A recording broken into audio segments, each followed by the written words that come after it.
नमस्कार, आपका स्वागत है सनातन उपाय चैनल पर। भक्तों, एक बार सच्चे दिल से कमेंट बॉक्स में जरूर लिखें, जय माता दी, माता रानी आपके सभी कष्टों को दूर करें। माँ वैष्णो के लिए एक लायक तो बनता है। देखिए, नवरात्रि का पावन पर्व माँ दुर्गा को समर्पित होता है और नव दुर्गा को ही शक्ति कहा जाता है। इस संसार में शक्ति से बढ़कर के कुछ नहीं है। भगवान शंकर भी शक्ति के बिना शव के समान है, अर्थात मुर्दा के तुल्य है।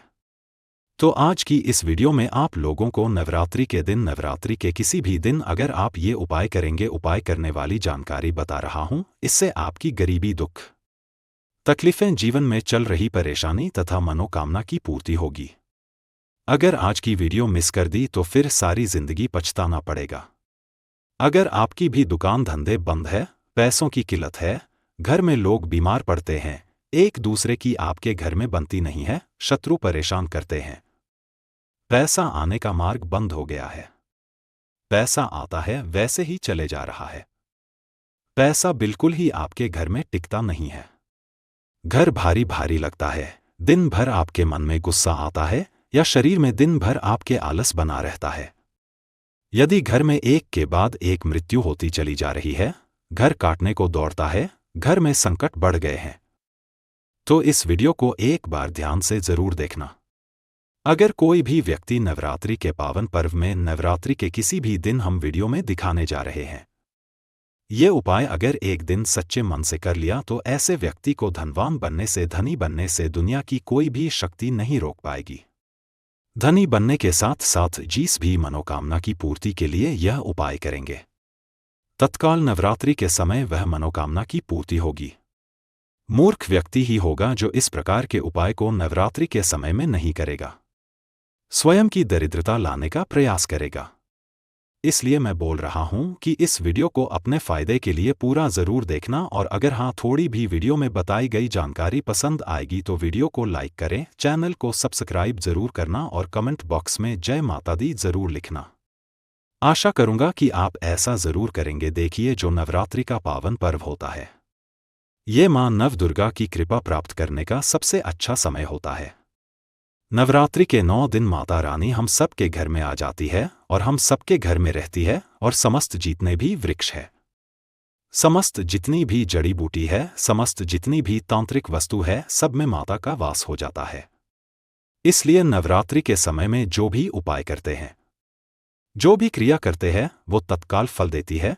तो नवरात्रि में आपको क्या करना है, कैसे उपाय करना है, ये सारी जानकारी इस वीडियो में आपको देखने को मिलेंगे, सीखने को मिलेंगे। अगर आपके मन में कोई डाउट है, अगर आपके मन में कोई सवाल है, तो कमेंट बॉक्स में बिल्कुल ही पूछे।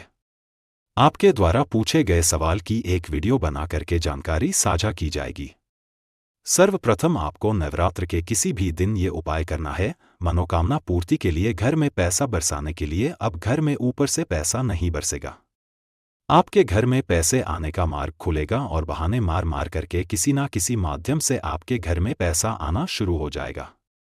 ये उपाय को करने के बाद दोस्तों, सर्वप्रथम आपको लेना है पीपल के पत्ते। पीपल के पत्ते में इस प्रकार से आपको 5 प्रकार की मिठाई लेना है, जैसे कि हमने वीडियो में ले करके रखी है।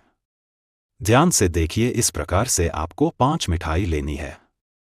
कोई भी मिठाई ले सकते हैं, जरूरी नहीं है कि महंगी दुकान में, जो नॉर्मल किराना के दुकान में मिल जाती है, वह मिठाई भी ले सकते हैं, लेकिन 5 प्रकार की मिठाई होनी चाहिए।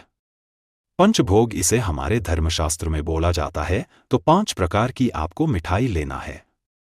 दूसरी चीज लेना है आपको 1 लोटा जल। 1 लोटा तांबे के लोटे में साफ एवं स्वच्छ जल लेना है। अब यह उपाय कैसे करना है, कब करना है, नवरात्रि के कौन से टाइम में करना है, तो इस जानकारी में जानते हैं। इससे पहले आपसे एक विनती है कि कमेंट बॉक्स में जय माता दी जरूर लिख दीजिएगा। तो आपको ये दोनों चीजों को, ये 5 प्रकार की जो आपने मिठाई रखी है, ये पीपल के पत्ते में ये 5 प्रकार की मिठाई आपको लेना है और आपको चले जाना है।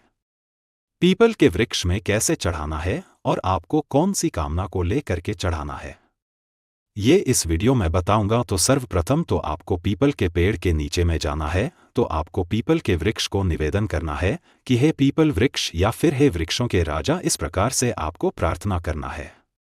मेरी गरीबी हटाइए, मेरे दीन दुख हटाइए। जैसे दुकान धंधा चौपट हो गया है, नहीं चलता है, बंद हो गया दुकान धंधा नहीं चलता, तो मेरी दुकान धंधे जो है फिर से अच्छे से चलना प्रारंभ हो जाए, ग्राहकों की भीड़ लग जाए।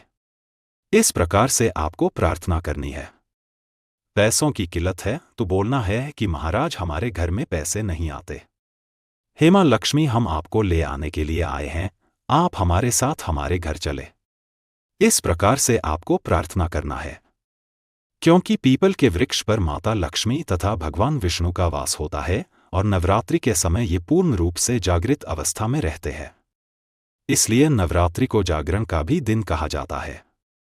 नवरात्रि के समय जो भी उपाय करते हैं, टोने टोटके करते हैं, उसका रिजल्ट तत्काल मिलता है। तो आपको करना क्या है? एक लोटे जल को आपको पीपल की जड़ में डालना है। यह उपाय शाम के समय में करना है। ध्यान से सुनिएगा और सूर्य अस्त से पहले यह उपाय करना है, तो शाम के समय में करना है। एक लोटे जल को उसकी जड़ में आपको मनोकामना बोलते हुए आपको चढ़ाना है। जैसे कि आप बोलना कि हमारी जो है दुकान में बिक्री हो जाए, या फिर हे माता हम आपको ले जाने के लिए आए हैं, आप हमारे घर में प्रवेश करें, हमारे घर को धन दौलत से परिपूर्ण बनाएं। इस प्रकार से आपको प्रार्थना करना है। कोई भी समस्या हो, वह समस्या बोलते हुए आपको एक लोटा जल इसमें चढ़ाना है। पीपल की जड़ में दूसरा आपको करना है 5 प्रकार की जो मिठाई रखी है, मां लक्ष्मी को भोग के लिए चढ़ा देना है। पीपल के पत्ते में ही 5 प्रकार की मिठाई रखना है और इसे भोग के लिए माता लक्ष्मी को चढ़ा देना है। जिनका दम है, जिनको टोने टोटके पर विश्वास रहता है, ऐसे व्यक्ति ही यह उपाय करना जबरदस्त पावरफुल उपाय है। इस उपाय से स्वयं मां लक्ष्मी के गण जो होते हैं, स्वयं मां लक्ष्मी की जो सेविका होती है, आपके घर में उसी टाइम से आपके पीछे आना शुरू कर देती है। अगर आप सात्विक इंसान है, वास्तव में अगर आपके घर में धन की कमी है, तो जो सेविका है माता लक्ष्मी की, वो आपके घर में आएंगी, देखेगी और तत्काल माता लक्ष्मी को जाकर के बताती है कि वास्तव में वो जो मनुष्य आया था उनके घर में धन की तकलीफ है। माता आप उनके घर में चलिए। इस प्रकार से आप देखना कुछ दिनों के भीतर में अगर ये उपाय करते हैं तो आपकी गरीबी, निर्धनता, जीवन में चल रही परेशानी, जैसे कि दुकान धंधे बंद हो चुके हैं, पैसों की किल्लत है, घर में लोग बीमार पड़ रहे हैं, बीमार पड़ना बंद हो जाते हैं, एक दूसरे से आपकी अच्छी बनेंगी, परिवार जुड़ेगा, रिश्ते भी जुड़ेंगे। शत्रु परेशान करना चाहता है, शत्रु स्वयं ही नष्ट हो जाएगा। पैसे आने का हर मार्ग खुल जाएगा। पैसा आएगा तो आपके घर में टिकेगा भी। जैसे बहुत से लोग बोलते हैं कि गुरुजी हमारे घर में पैसे आते हैं लेकिन उड़ जाते हैं, तो आपके घर में पैसे नहीं उड़ेंगे। अगर आपका घर भारी भारी लग रहा है, जैसे ही लक्ष्मी आपके घर में प्रवेश करेगी, नवरात्रि के समय में आपका घर बहुत ही अच्छा लगने लगेगा। दिन भर किसी पे गुस्सा आ रहा है तो गुस्सा आना बंद हो जाता है, शरीर से आलस भी भाग जाएगा। लेकिन ये उपाय आपको रविवार को छोड़कर के, जी हाँ, नवरात्रि का जो रविवार है उस दिन छोड़ करके ये उपाय किसी भी दिन कर सकते हैं। ये उपाय बहुत ही अच्छा है। मनोकामना पूर्ति करने के लिए, इच्छा पूर्ति करने के लिए जबरदस्त पावरफुल उपाय है। ये उपाय हम अपने बहुत सारे भक्तों को करा चुके हैं और अच्छा लाभ भी मिला है। कई लोग तो महाधनी और करोड़पति बन चुके। बस आपको यही 5 प्रकार की मिठाई का चयन करना है, जो नॉर्मल जो किराने की दुकान में मिलती है वो भी मिठाई ले सकते हैं। अगर ये 5 प्रकार की मिठाई नहीं मिलती तो गुड़ ले लेना या फिर शक्कर ले लेना। इस प्रकार से 5 प्रकार की कुछ भी मीठी चीज ले करके भी ये उपाय कर सकते हैं। बिल्कुल ही ये लाभकारी होता ही होता है, तो ये उपाय अवश्य करिएगा। आपकी गरीबी मिटेगी, निर्धनता मिटेगी। नवरात्रि के समय में ही ये उपाय करना फलकारी होता है। नवरात्रि जाने के बाद अगर ये उपाय दीपावली के दिन करते हैं तो भी ये उपाय बहुत ही फलकारी होता है। चारों नवरात्रि में, दीपावली या फिर होली में ये उपाय कर सकते हैं। बहुत इसे उत्तम माना गया है। तो आप अपनी गरीबी मिटाने के लिए, समस्या से छुटकारा पाने के लिए, मनोकामना पूर्ति करने के लिए ये उपाय जरूर करिएगा। अगर आप माता रानी से प्यार करते हैं तो एक लायक जरूर करना। जय माता रानी। धन्यवाद।